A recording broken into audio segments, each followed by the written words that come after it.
Happy Lord's Day, everyone! Welcome to our online worship celebration. Sa araw pong ito, muli nating gunitain ang kabutihan ng Diyos sa ating mga buhay. Sariwain po natin sa ating mga puso at isipan ang kadakilaan at ang katapatan ng Diyos na sa kabila po ng lahat ng ating mga pagkukulang ay nananatili siyang mabuti at tapat sa atin. Faithful He has been, faithful He will always be. Sige po, purihin natin ang Diyos sa Kanyang kabutihan. Tayo po'y umawit sa Kanya.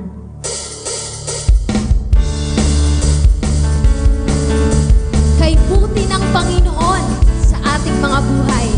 Kaya sige po, patuloy nating purihin at sambahin ang Diyos. Kay buti ng Panginoon, kay buti ng Panginoon, kay buti ng Panginoon sa aking buti mo. Kay buti ng Panginoon, kay buti ng Panginoon, kay buti ng Panginoon sa akin. Minsan pa sabihin mo, kay buti ng Panginoon, kay buti ng Panginoon, kay buti ng Panginoon sa akin, ay buti mo. Kay buti ng Panginoon, kay buti ng Panginoon, kay buti ng Panginoon sa akin. Nooy sa kadiliman, ngayon nasa liwanag. Nooy sa kasalanan, ngayon nasa katwiran. Nooy sa kahirapan, ngayon nasa kasagaran. Kay buti ng Panginoon sa nooy sa kadiliman, nooy sa kadiliman, ngayon nasa liwanag. Nooy sa kasalanan, ngayon nasa katwiran. Nooy sa kahirapan, ngayon nasa kasagaran. Kay buti ng Panginoon sa kay buti ng Panginoon, kay buti ng Panginoon, kay buti ng Panginoon, kay buti ng Panginoon sa kay buti mo.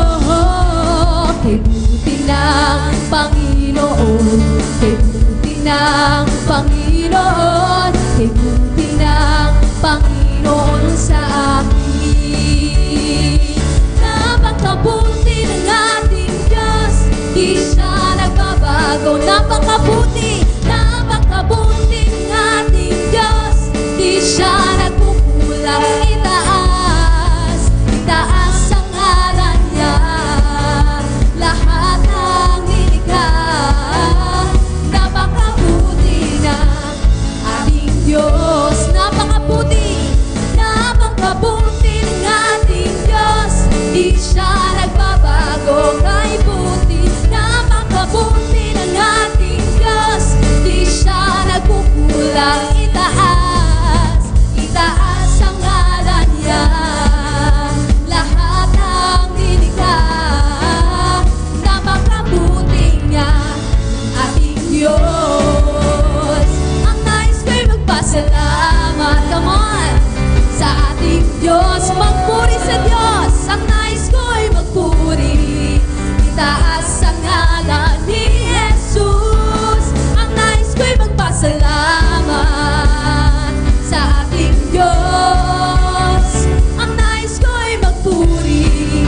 Itaas ang ngalan ni Jesus. Ang nais ko'y magpasalamat sa ating Diyos. Magpuri sa'yo. Itaas ang ngalan ni Jesus. Napakabuti ng ating Diyos, di siya nagbabago. Napakabuti ng ating Diyos, di siya nagkukulang. Itaas, itaas ang ngalan niya, lahat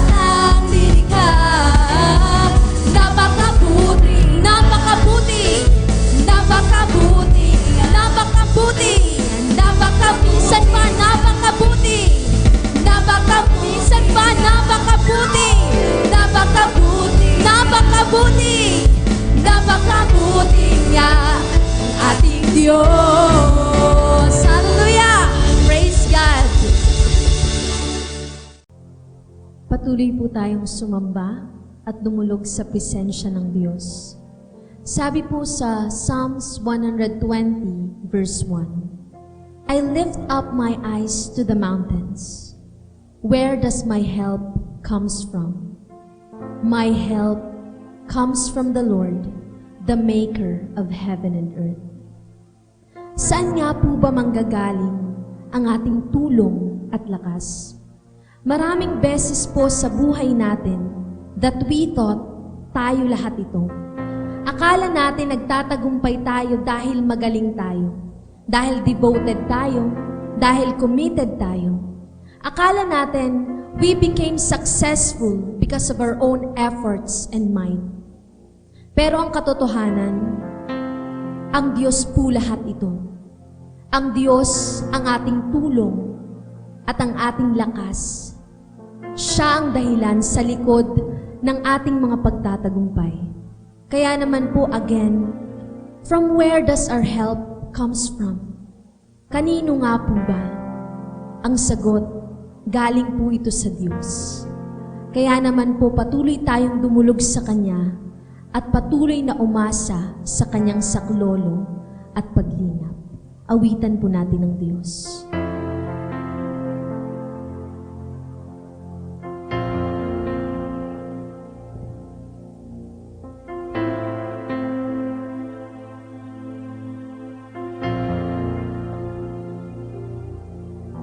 Saan nanggagaling ang tulong ko?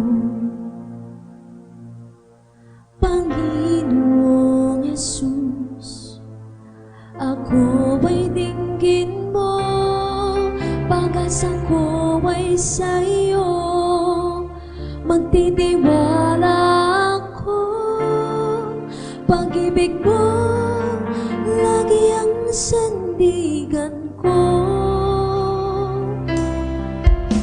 Saan manggagaling ang tulong ko?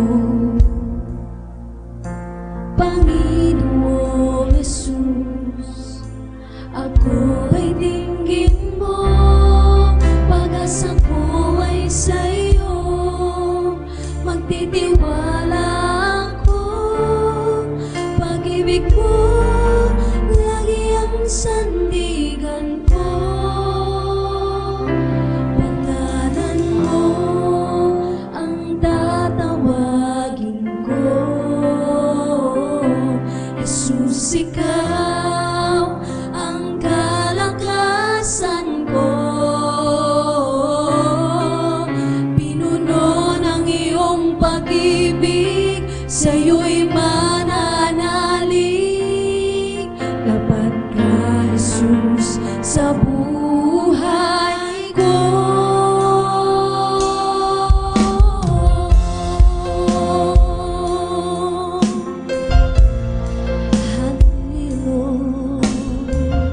Ika'y tapat sa amin. Sa bawat sandali ng buhay kong ito, Panginoong Jesus, di ka nagbabago mula noon at ngayon. Tapat ka sa pangako mo, pag-ibig mo lagi ang sandigan ko. Pangalan mo ang tatawagin ko, Jesus, ikaw ang kalakasan ko. Pinuno ng iyong pag-ibig, sa'yo'y mananalig. Tapat ka, Jesus, sa buhay ko.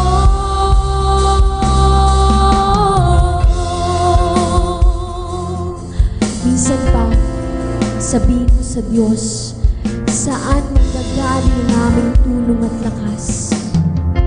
Hallelujah, Jesus. Saan manggagaling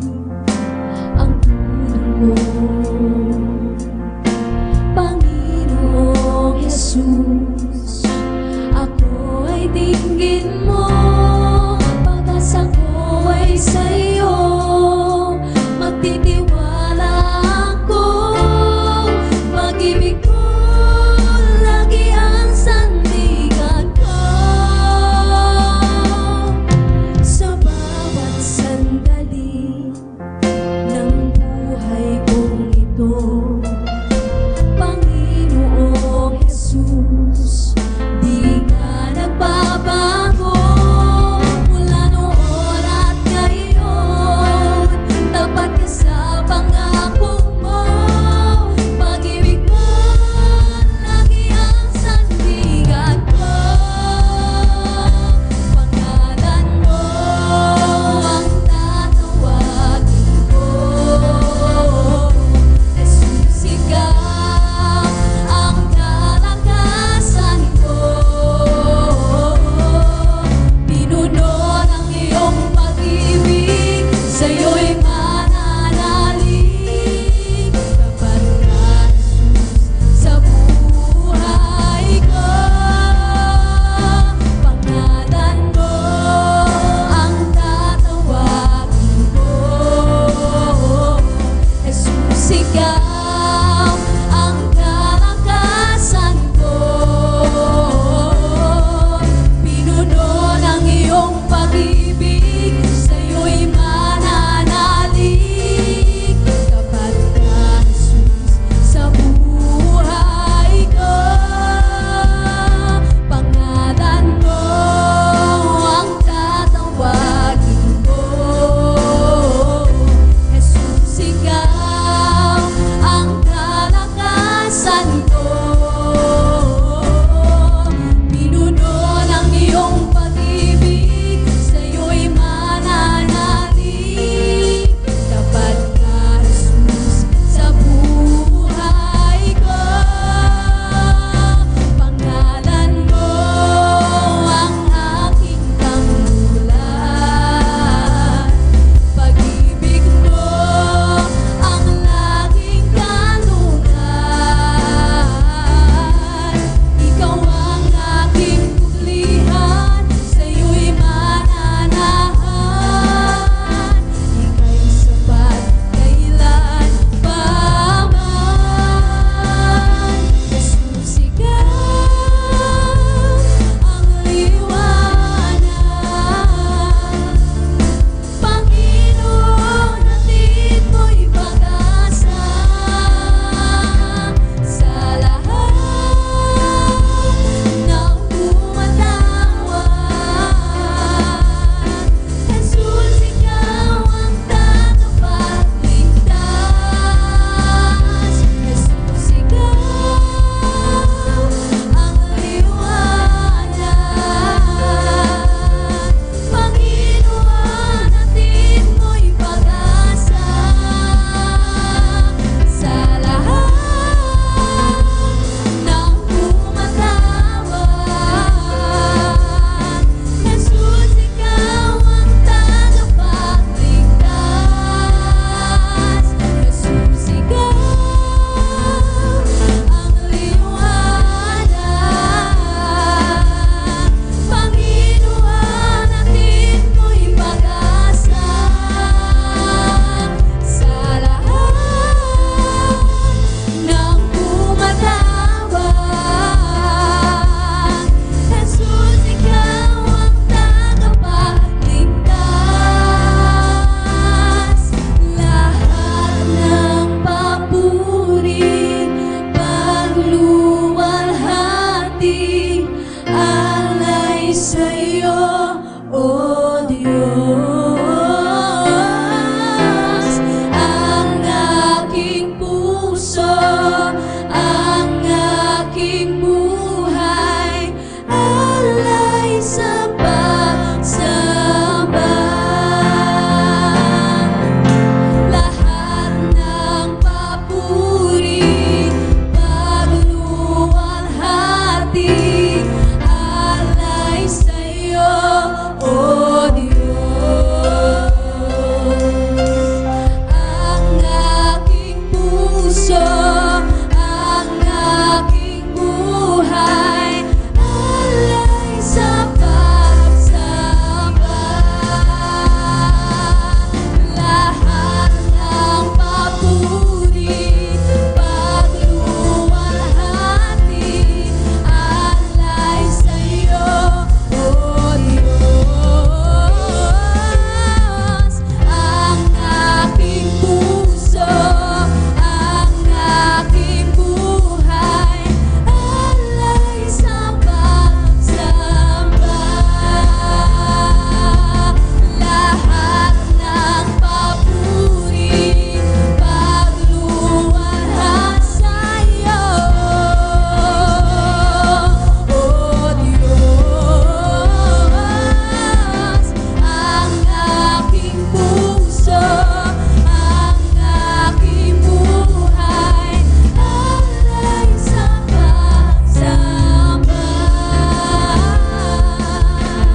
Let us proceed to our communion. Sabi po sa Roma, Kabanata 5, talatang 8 hanggang 11.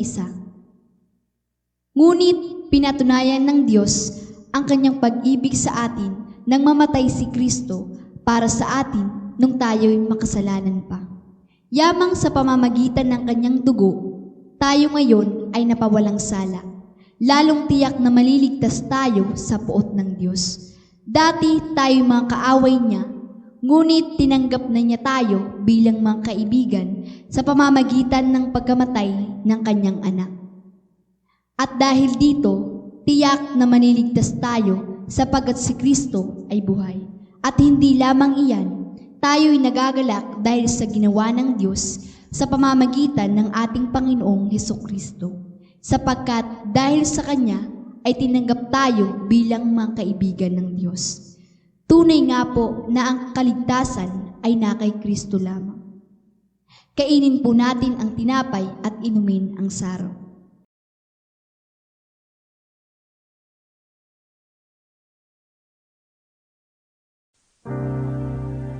Gaano man kalayo ang langit, pag-ibig mo'y para sa lahat. Luluhod kami sa panan mo at sasamba sa'yo.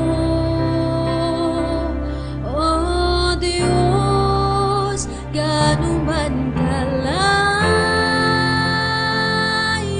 ang langit, pag-ibig mo'y para sa lahat. Ikaw aming Diyos, ang kalakasan at kaligayahan.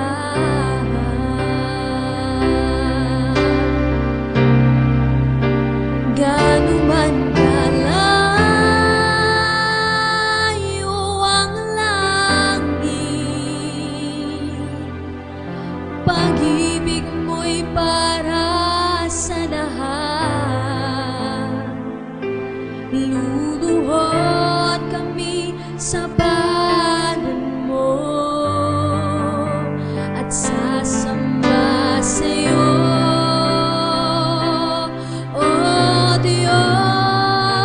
Gaano man kalayo ang langit, pag-ibig mo'y para sa lahat. Ikaw aming Diyos, ang kalakasan at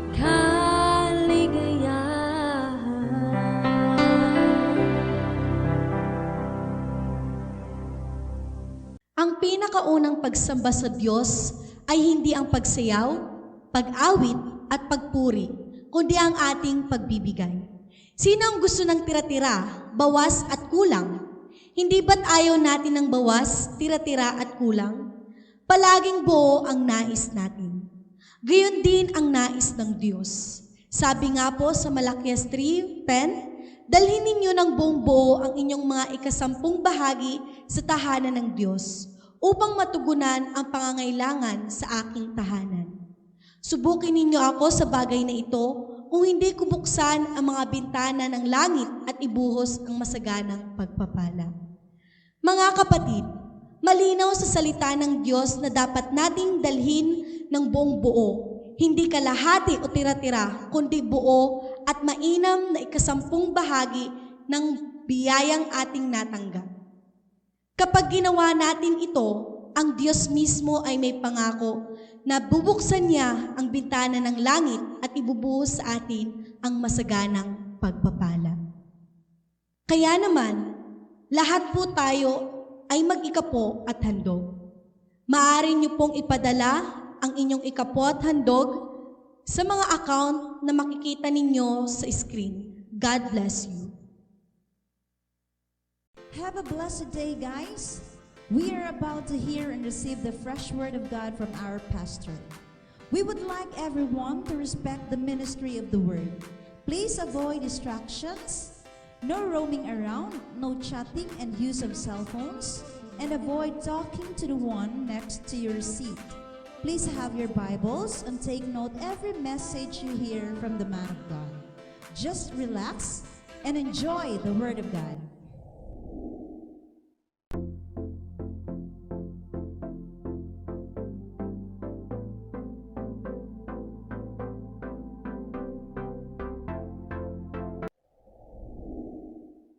Happy Lord's Day to everyone. Welcome to our online worship celebration and to our on-site worship celebration. Alam niyo po mga kapatid, meron pong tatlong importanteng bahagi yung ating pagsamba. Tatlong mahalagang bahagi. Una ay yung bahagi mo para sa Diyos. Pangalawa ay ang bahagi ng Diyos para sa iyo. Pangatlo ay ang bahagi natin sa isa't isa. Una, yung bahagi mo para sa Diyos. Sa ating pagsamba, meron tayong gagawin sa Kanya. Kaya tayo ay nagpupuri, nag-aawitan, nagsasayawan, nagpapalakpakan, pinararangalan natin, nagbibigay tayo ng luwalhati para sa ating Panginoong Diyos. At tayo'y naghahandog ng ating ikapo bilang pagsamba para sa Kanya. Yun ay bahagi mo. Dapat ginagawa mo yung kapatid. We honor God with our praise and worship and with our tithes and offering. Ang tawag dyan is man to God ministry. Pangalawa ay yung bahagi ng Diyos para sa iyo. Matapos natin gawin yung ating bahagi, meron namang gagawin ng Panginoon. Ang tawag doon is God to man ministry. And that is the time of the impartation of the Word of God. Binabasbasan tayo ng Panginoong Diyos ng Kanyang mga salita na nagpapalakas ng ating pananampalataya, nagbibigay sa atin ng pag-asa, nagpapasariwa ng ating damdamin, ng paglilingkod sa Kanya, nagpapatibay sa atin, kapatid. Bahagi yan ng ating Panginoong Diyos. Yung salita niya ay ginagawad sa atin. At pagkatapos ng kapatid, yung bahagi natin sa isa't isa, sa ating kapwa Kristiyano, kapwa disipulo, we have our sharing together. Papalakasan tayo sa isa't isa, nagkakaroon tayo ng group sharing, fellowshipping, and giving of your testimony ng ginawa ng Panginoon. Magpapalakasan tayo sa isa't isa. Ito po ay tatlong mahalagang bahagi ng pagsamba. Man to God, God to man, and man to man. Purihin ang Panginoon sa araw nito. Palakpakan nga natin ng malakas ang ating Panginoong Diyos. Praise the name of the Lord. Before I share something today, I would like to thank God for this opportunity given to me to minister and inspire you with this short message that I'll be sharing today. I would like to read the Bible from the book of Ecclesiastes. Sabi ng Bible, remember your Creator in the days of your youth, before the days of trouble come, and the years approach when you will say, I find no pleasure in them. Before the sun and the light and the moon and the stars grow dark, and the clouds return after the rain. When the keepers of the house tremble, and the strong men stoop, when the grinders cease because they are few, and those looking through the windows grow dim, when the doors to the street are closed, and the sound of grinding fades, when people rise up at the sound of birds, but all their songs grow faint. When people are afraid of heights and of dangers in the streets, when the almond tree blossoms and the grasshopper drags itself along in desire no longer is stirred, then people go to their eternal home and mourners go about the streets. Remember him before the silver cord is severed and the golden bowl is broken, before the pitcher is shattered at the spring, and the wheel broken at the well, and the dust returns to the ground it came from, and the spirit returns to God who gave it. Meaningless, meaningless, says the teacher. Everything is meaningless. Now, all has been heard, and here is the conclusion of the matter. Fear God and keep His commandments, for this is the whole duty of mankind. For God will bring every deed into judgment, including every hidden thing, whether it is good or evil. That is found in Ecclesiastes chapter 12, verse 1 to 8, and verse 13 to 14. Sabi sa Tagalog, alalahanin mo ang iyong manlilikha sa panahon ng iyong kabataan, bago dumating ang mga araw at taon na puno ng kaguluhan, panahong hindi mo na madama ang tamis ng mabuhay. Alalahanin mo ang Diyos bago makubli ang sikat ng araw, bago magdilim ang buwan at mga bituin, bago ka matabunan ng makapal at madilim na ulap. Alalahanin mo siya bago humina ang iyong katawan, bago manghina ang iyong mga bisig, bago mawala ng lakas ang iyong mga tuhod. Alalahanin mo siya bago mabungi ang iyong mga ngipin at bago lumabo ang iyong mga mata. Alalahanin mo nga siya bago dumating ang panahon na sarado na ang mga pintuan at tumigil ng tunog ng gilingan. Bago dumating ang panahon na madali kang magising sa himig ng mga ibon o ang tunog ng awitin ay tuluyan ng tumigil. Alalahanin mo siya bago dumating ang panahon katatakutan mong umakyat sa mataas na lugar. Bago dumating ang panahong hindi ka na makalakad na mag-isa. Bago pumuti ang iyong buhok at lipasan ng pagnanasang sumiping sa minamahal. Darating ang araw na tayo'y pupunta sa huli nating hantungan at marami ang tatangis sa lansangan. Darating ang araw na malalagot ang tanikalang pilak na nagdadala sa ilawang ginto, babagsak ito at madudurog. Darating din ang araw na malalagot ang tali ng timba at ito'y babagsak at masisira. Alalahanin mo siya bago manumbalik sa alabok ang ating katawang lupa at ang ating hininga ay magbalik sa Diyos na may bigay nito. Napakawalang kabuluhan. Lahat ay napakawalang kabuluhan, sabi ng mga ngaral. Sa kabila ng lahat ng ito, isa lamang ang aking masasabi.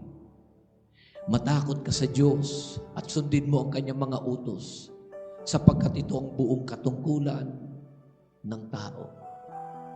Lahat ng gawin natin, hayag man o lihim, mabuti man o masama, ay ipagsusulit natin sa Diyos. Mga ngaral, 12, talatang 1 hanggang 8, 13 hanggang 14. Purihin ang Panginoon sa pagkakabasa ng mga talatang ito. Pwede mo natin palampakan ng malakas ang ating Panginoon. Sige po, malakas na palakpak.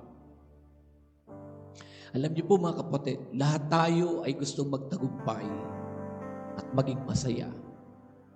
Iniisip natin na kapag nakamit natin ang isang bagay, ay ito na ang kukumpleto ng kasiyahan ng ating buhay. Sinasabi natin noon, siguro, kapag nagkaroon ng asawa, super saya na. Pero madami nagkaasawa na parang lalo pa atang dumami yung problema. Sabi ng iba, siguro, yumaman lang ako, okay na ang buhay ko. Pero bakit maraming mayaman na hindi okay ang buhay? Meron ang mayayaman nagpapakamatay. Akala natin kapag nakamit natin ang isang bagay, yun na ang magpapasaya ng ating buhay. Nangarap tayo ng masasarap na pagkain, nangangarap ka ng maraming pera, maraming pagkain. Pero kapag tinambakan ka naman ng pagkain, sasawa ka rin. Nauumay ka kahit anong sarap ng pagkain, nauumay ka din. Solomon had it all.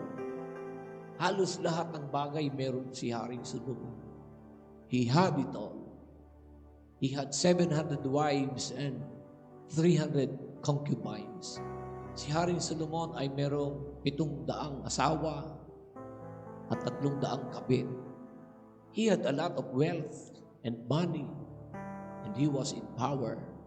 Napakayaman ni Haring Solomon, napakaraming ginto, pilak, alahas, pera, at siya'y makapangyarihan. He enjoyed the fame of being a king, and he was a man full of wisdom. Napakatalino niyang tao. And Solomon searched it all. Siniyasat niya ang lahat ng bagay patungkol sa pasikot-sikot ng buhay. Sinubukan niya ang lahat ng bagay. Siniyasat niya ang lahat ng bagay. He wants to discover everything concerning life. And you know what? Finally, he said, meaningless. Everything is meaningless. Walang saysay ang lahat. Walang kabuluhan ang lahat. And he said, now all has been heard, and here is the conclusion of the matter that pertains to life. Sabi niya, isa lamang ang masasabi ko patungkol sa buhay ng tao. Fear God and obey His commands, for this is the whole duty of man. Matakot ka sa Diyos at sundin mo ang kanyang mga utos, sapagkat ito ang buong katungkulan ng tao. Sa talatang aking binasa, matatagpuan kung paano ang pagtahak sa tunay na kaligayahan ng buhay. What is the true pursuit of happiness? Yan po ang aking topic ngayon, the pursuit of happiness. Anong gagawin natin sa pagtahak upang tayo makatahak sa tunay na kaligayahan ng buhay? According to the wisest man who ever lived, he said, the pursuit to happiness, una, remember God. Alalahanin mo ang Diyos. People remember many things, but they often forget God. Many times, he said, remember the Lord your God. Maraming ulit na sinabi ni Haring Solomon, alalahanin mo ang lumikha sa iyo.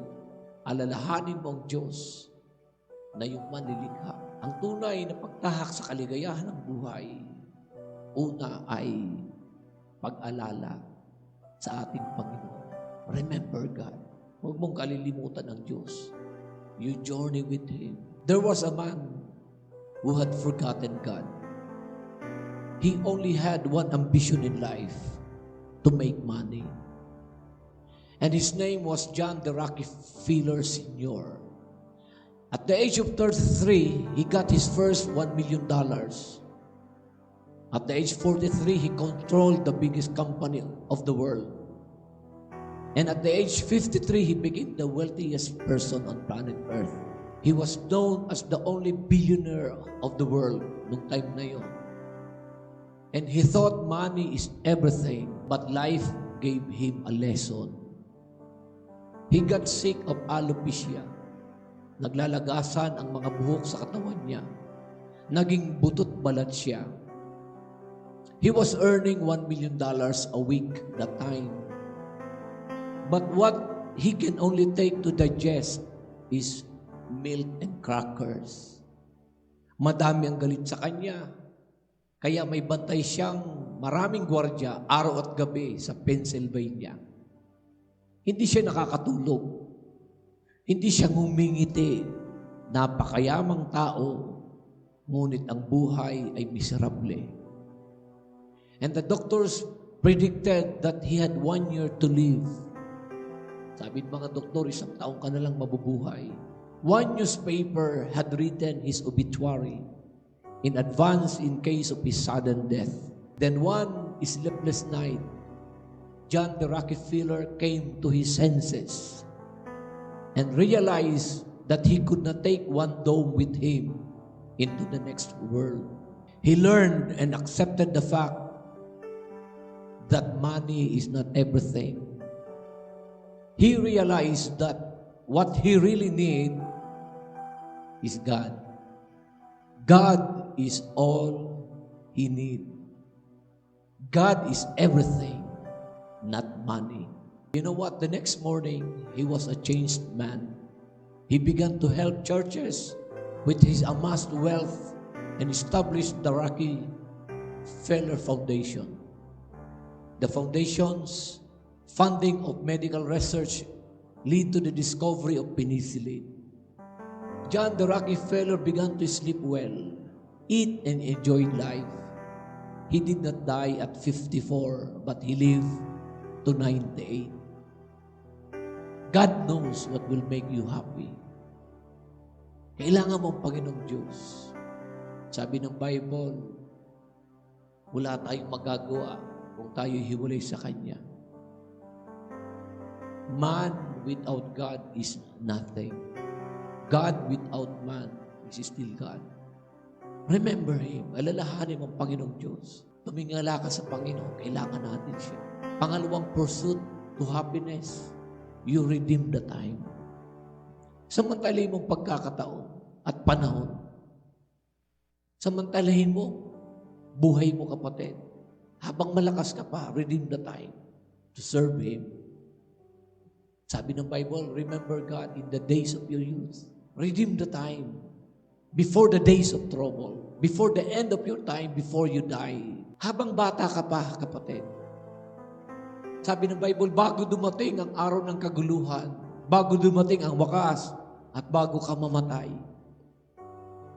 Alam mo mga kapatid, napakabilis ng buhay ng tao sa panahon natin ngayon. Sabi ko nga, nung magka-pandemya, makikita mo, kaibigan mo, kanina lang buo, maya-maya abo. Nung isang araw, kausap mo pa, maya-maya, nasa garapon na o nakaburol na. Redeem the time. Habang malakas ka pa, habang bata ka pa, habang naririnig mo pa ang tinig na ito, maglingkod ka. You still have the time to serve God. You still have the time to love God. You still have the time to serve your purpose here on earth. Remember God, redeem the time. Pangatlo, you fear God. Matakot ka sa Diyos. Pagkatakot na mayroong mataas na paggalang sa Kanya. Giving reverence and honor to your Creator. Na pinaniniwalaan mo na siya'y totoo. Siya'y Diyos na makapangyarihan. Sabi ng verse 13, matakot ka sa Diyos. Paniniwala na siya'y totoo, makapangyarihan Diyos. Ibinibigay mo ang nararapat na paggalang at pagsamba sa Kanya. Honor God and acknowledge Him in your life. Paglingkuran mo ang ating Panginoong Diyos. Magkaroon ka ng pagtitiwala sa Kanya. Ilagak mo ang iyong pagtitiwala sa ating Panginoon. Believe Him. There was an atheist who stood up in the pulpit and tried to get the attention of everyone. Sabi niya, walang Diyos, walang Diyos. There is no God, there is no God. Kung may Diyos, bakit may ganito? Kung may Diyos, bakit may ganyan? He discussed his rhetoric. He explained his view, trying to convince the people that there is no God. Bakit may ganito? Bakit may ganyan kung merong Diyos? And before he end up, sabi niya, kung meron mang ditong naniniwala na may Diyos, paliwanag niya na may Diyos. He challenged everyone in the crowd kung meron ang Diyos. Patunayan ito. Meron isang nagtaas ng kamay, isang Kristiyano. Sabi niya, I perceive that you are a Christian. Sige, paliwanag mo na may Diyos. Binigay sa Kristiyano yung mikropono. Imbis na magsalita, yung Kristiyano siya may dinukot sa bulsa. Isang hinog na saging. Sabi ng ateista, dito ka pa ata magmimerienda. Sige, kainin mo muna yung saging. Sa harapan ng ateistang hindi naniniwala sa Diyos at sa harapan ng maraming tao, binalatan ng Kristiyano yung saging. Kinagat, nginuya, nilunok, inubos ang buong saging. Pagkatapos kinuha niyang mikropono at siya nagtanong sa mamang ateista, sabi niya, does it taste good? Masarap ba yung saging? Nagalit yung mamang ateista. Bakit ako tinatanong mo? Ikaw ang kumugat, ikaw ang umuya, ikaw ang kumain. Sabi ng mamang Kristiyano, there I prove the existence of God. I have tasted Him. Natikman ko ang kabutihan ng Panginoon. Buhay ang Diyos. Sabi ng aklat ng awit, taste and see that the Lord is good. Kapatid, start to fear Him. Magkaroon ka ng tiwala sa Kanya, pananalig sa Kanya, recognition of God in your life. Na sa bawat gising mo sa umaga, biyaya ng Diyos, bigay ng Diyos, ang hininga mo kung bakit buhay ka pa hanggang ngayon. Fear Him, believe Him. And pang-apat, kapatid, resolve to keep His commands. Matakot ka sa Diyos at sundin mo ang Kanyang mga utos. Dati masuwayin tayo kung anong ayon ng Panginoon yung ating ginagawa. Pero nga kapatid, panahon na upang magsisi at magbalik loob. Panahon na upang tayo kumilala sa ating Panginoon. Nasasabihin mo, Panginoon, hindi na ako ang may-ari ng buhay na ito. Hindi na ako ang hari ng aking sarili. Ikaw na, Panginoon, ang hari at ikaw ng tunay na may-ari sa buhay nito. Matakot ka sa Diyos. Isuko mo ang buhay mo sa Kanya. Resolve to obey His command. Gagawin mo lang yon, kapatid, kung isusuko mo ang buhay mo sa ating Panginoon. Bago mo masunod ang utos ng Diyos, kailangan mo munang ibigay at isuko ang buhay mo sa Kanya. Kailangan mo munang sabihin, not my will, but let your will be done in my life, Lord. You have to acknowledge His Lordship sa buhay mo. Kapatid, hindi religion, but the person. Habang may pagkakataon pa, gawin mo. Paglingkuran mo ang Diyos ngayon upang hindi mo pagsisihan ang araw ng bukas. Let me give you a short anecdote before I close.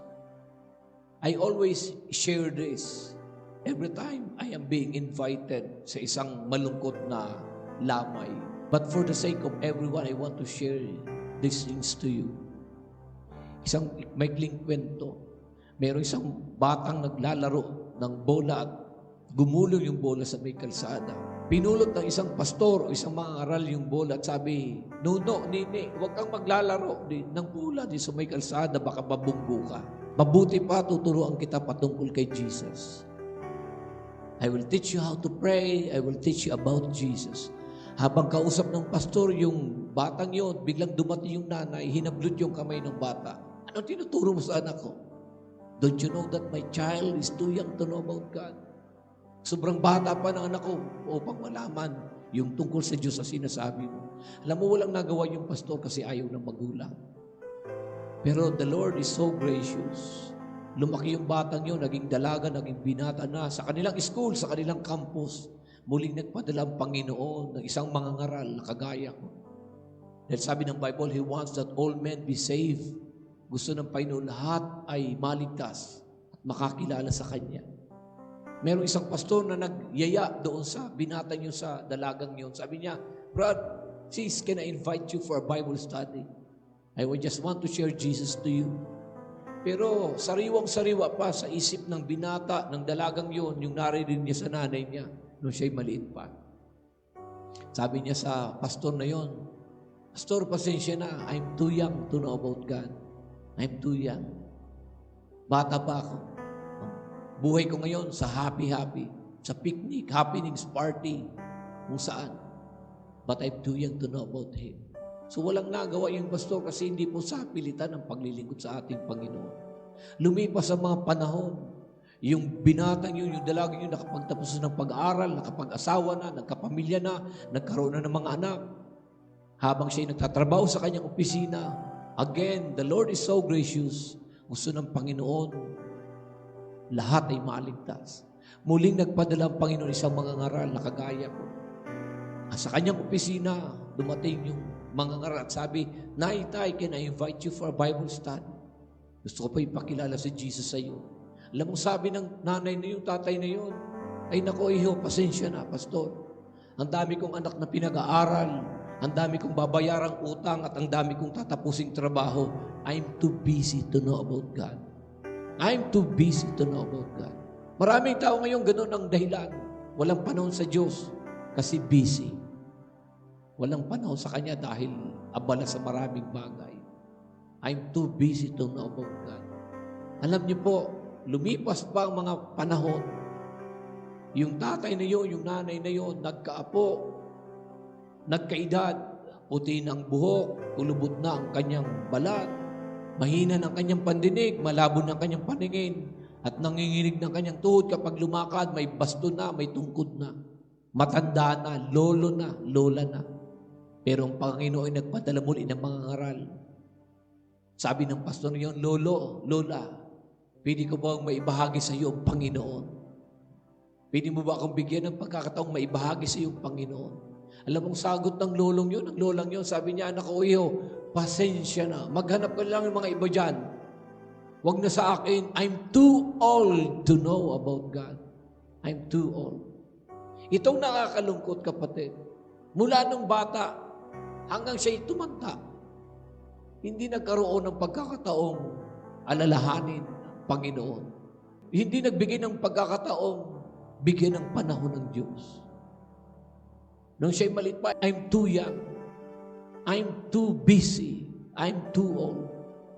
Alam niyo po, ilang panahon pang lumipas, binawian ng buhay ang matandang yun. Sa kanyang ataol ay may mga litrang nakasulat. Ang nakasulat doon, it's too late for him to know about God. It's too late for him to know about God. Huli na ang lahat upang malaman niyang tungkol sa Diyos. Dahil sabi ng Hebreo 9:27, isang beses lang ang tao ay mamatay at pagkatapos ito, aantayin niya ang kanyang paghuhukom. Ang panahon ng paghahanda sa ikalawang buhay ay habang buhay ka pa. Dahil kapag namatay ka, kapatid, huhukuman ka na lang ng Panginoon kung saan ka papunta. Hindi pa huli ang lahat para sa iyo, kapatid. Napapakinggan mo pa ang tinig na ito. Resolve to obey God. Resolve to obey His command. Isuko mo ng buhay mo sa Diyos ngayon. Sabi ng Bible, the Lord is knocking at the door of your heart. Sabi ng Revelations 3:20, ako'y nakatayo sa pinto at kumakatok. Ang sino mang magbubukas ng pinto ko'y papasok at mananahan sa Kanya. Kinakatok ng Panginoong pintuan ng ating mga puso. Kung bubuksan mo ang Panginoon at papapasukin siya, tatanggapin siya bilang hari at Panginoon yung buhay, siya'y mananahan at siya'y sasama sa iyo sa journey ng buhay na ito, kapatid. Why not accept Jesus and believe Him in your heart? Accept Him as your personal Lord and Savior. Panahon na, kapatid, upang paglingkuran ng Panginoon. Habang bata pa tayo, habang may magagawa pa tayo, isuko natin ating buhay sa ating Panginoong Diyos. I want everybody to pray this prayer. Manalangin po kayo, sabayin niyo po ako sa panalangin ito, panalangin ng pagtanggap at pagkilala sa ating Panginoong Jesucristo. Habang nakaupo ka, manalangin ka, sabihin mo panalangin ito, sabihin mo, Panginoong Hesus, isinusuko ko ang aking buhay sa iyo. Patawarin mo po ako. Kinikilala ko na ako'y makasalanan. Nagsisisi po ako at nagbabalik loob sa iyo, Panginoong Jesucristo. Binubuksan ko ang aking puso. Panginoong Hesus, tinatanggap kita bilang aking Panginoon at personal kong tagapagligtas. Magmula ngayon, ako'y anak mo na. Ikaw ng aking Panginoon na paglilingkuran at mamahalin habang ako'y nabubuhay. Panginoong Hesus, isulat mo po ang aking pangalan sa aklat ng buhay. Salamat sa kapatawaran, sa kaligtasan, at sa buhay na walang hanggan. Salamat, Panginoong Hesus, sa pangalan mo. Amen. Palapakan natin ating Panginoon. Sige po, magsitayo po tayo para sa ating benediksyon. Ako na lamang po ang magdideklara. Ang kapayapaan ay sumaating lahat. Panatag na puso, matiwasay na pag-iisip.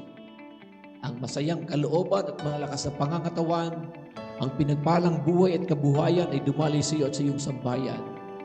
Pakaingatan ka ng Diyos sa isang buong linggong darating at ang kapayapaan niya maghari sa atin. Tanggapin natin lahat ito sa pangalan ng Ama, ng Anak at ng Espiritu Santo. Lahat ay magsabi ng Amen. Happy Lord's Day sa inyo pong lahat. God bless you.